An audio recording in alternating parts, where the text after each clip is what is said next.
Pare tudo o que você está fazendo agora. Parem as máquinas brasilinas e brasileiros. Cuidado, pelo amor de Deus, afaste as crianças da tela, os idosos, os pets e as plantas decorativas. O que eu tenho nas minhas mãos nesse exato momento é a maior ameaça à segurança nacional, desde que inventaram o rojão de festa junina e o chupa-cabra de Taubaté.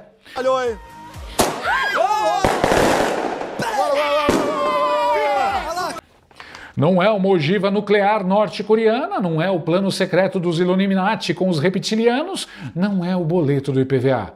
É uma folha de papel com linhas.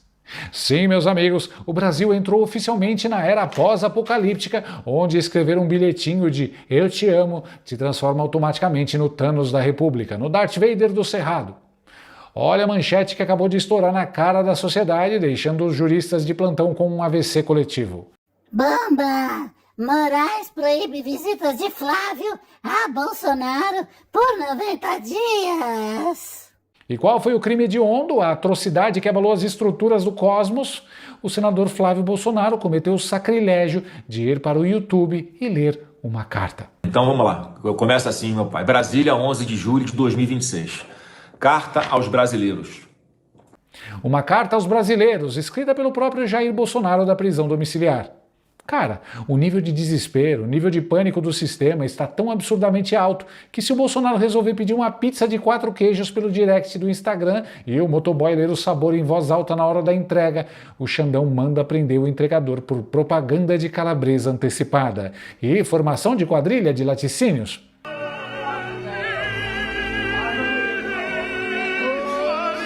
Hoje o hospício jurídico está de portas abertas, o diretor perdeu a chave, o vice-diretor está fantasiado de Napoleão e os loucos estão controlando a farmácia.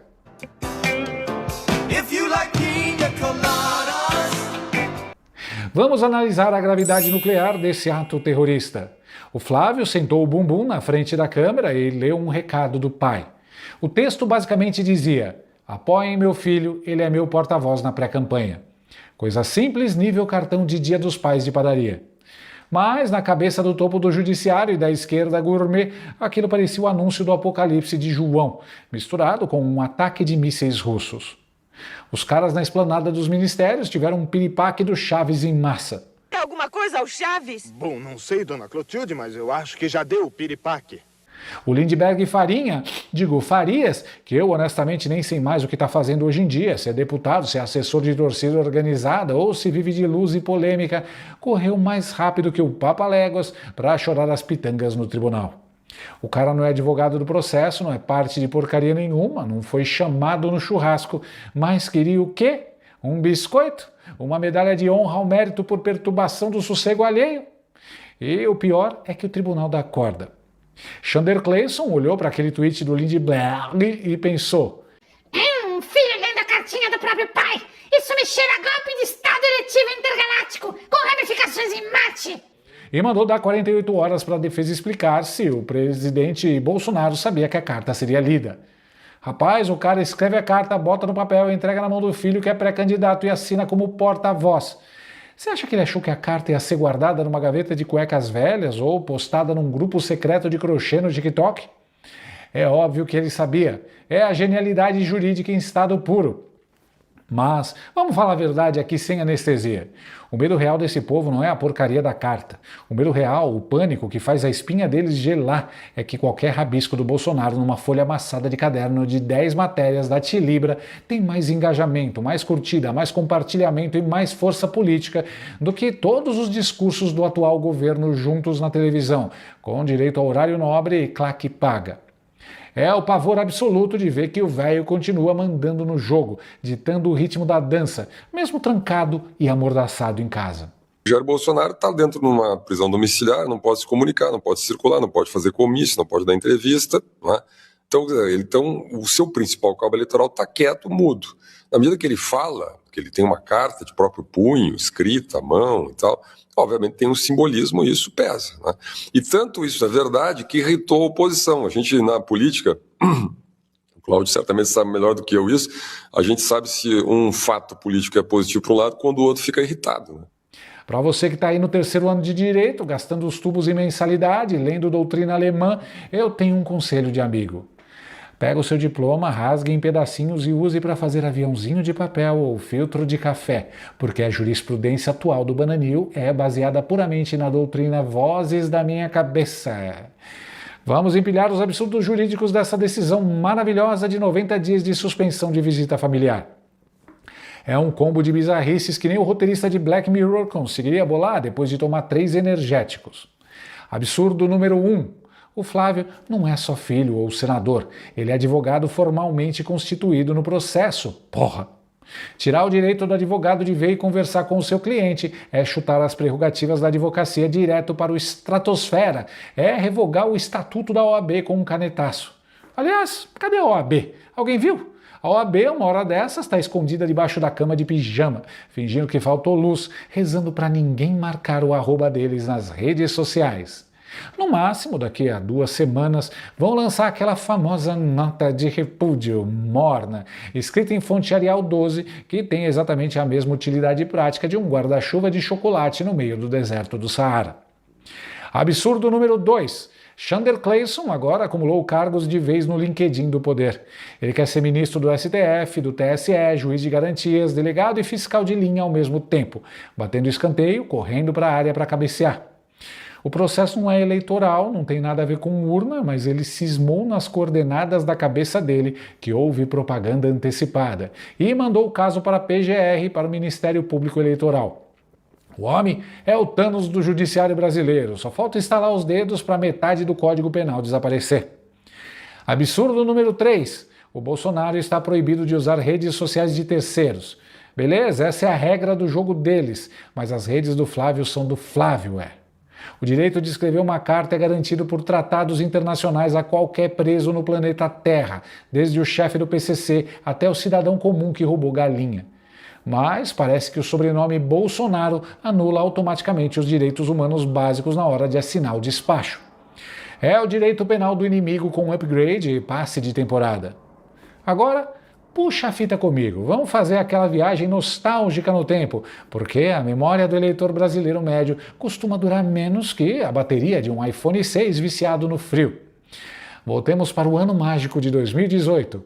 O atual presidente, o nosso querido painho de 9 dedos, estava preso lá na Superintendência da Polícia Federal em Curitiba. Condenado, trancado em cela especial. Sabe o que acontecia por lá? Aquilo parecia a estação da Central do Brasil na hora do rush de uma sexta-feira chuvosa. Era um desfile interminável de aliados, caravanas de políticos de esquerda, artistas globais fazendo vigília de violão na calçada e o Fernando Haddad, o Andrade, batendo ponto quase todo santo dia, registrado como advogado, consultor, leve e trás, office boy de luxo.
E o mais bonito de tudo, a poesia democrática. De dentro da cela, o 9 Dedos escrevia cartas semanais. E não eram cartas de Oi, sumida! Eram cartas que eram lidas em cima de palanques de comícios, publicadas na íntegra nos maiores jornais do país e usadas na campanha presidencial de forma escancarada, pedindo voto na cara dura para o Haddad. Até breve, meus amigos e minhas amigas. Até a vitória. Um abraço do companheiro de sempre, Luiz Inácio Ao povo brasileiro, não troco minha dignidade pela minha liberdade. Tudo que os procuradores da Lava Jato realmente deveriam fazer é pedir desculpas ao povo brasileiro.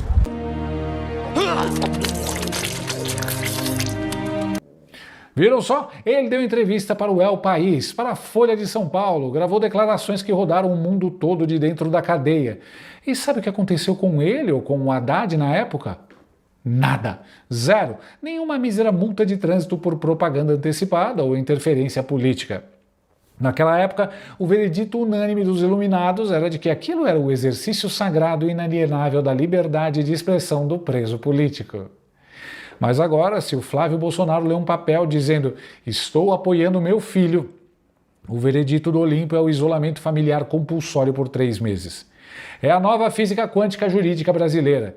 O mesmíssimo ato, dependendo do lado da tabela política, muda de estado físico de liberdade democrática reluzente para crime inconstitucional contra a galáxia. Se isso não é uma perseguição cirúrgica com pinça de precisão para tentar tirar o Flávio da jogada de qualquer jeito e controlar quem pode ou não respirar na corrida para a presidência, eu sou um astronauta da NASA comandando uma missão tripulada para Júpiter. E qual é o saldo final dessa palhaçada toda? A internet veio abaixo. A revolta nas redes sociais foi imediata e avassaladora, porque o povo brasileiro pode até ser pacífico, pacato e aguentar muita coisa, mas não é bobo, não tem Alzheimer. Eles tentam calar o homem achando que vão derreter o capital político da oposição por osmose, mas o efeito colateral é justamente o oposto, é física básica. Toda vez que o sistema pesa a mão desse jeito arrogante e prepotente, eles criam um mártir e dão 3 vezes mais palco, mais holofote e mais microfone para o que eles queriam esconder no porão. A carta aos brasileiros, que eles queriam abafar, censurar e triturar, agora virou simplesmente o texto mais lido, comentado, printado e compartilhado da semana inteira. Parabéns aos envolvidos, nota 10 para a estratégia.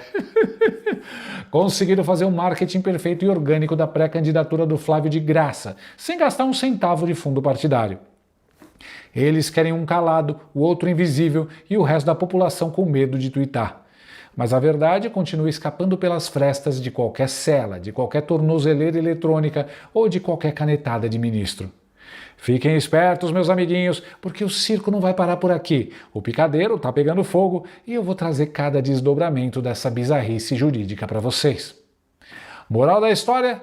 No Bananinho, a carta de Pero Vaz de Caminha fundou o país, a de Leopoldina libertou e a do Bolsonaro quase instaurou a Terceira Guerra Mundial.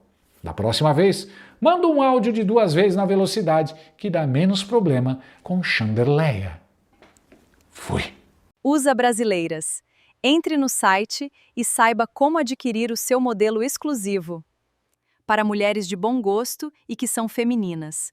Usa Brasileiras, o seu chinelo perfeito.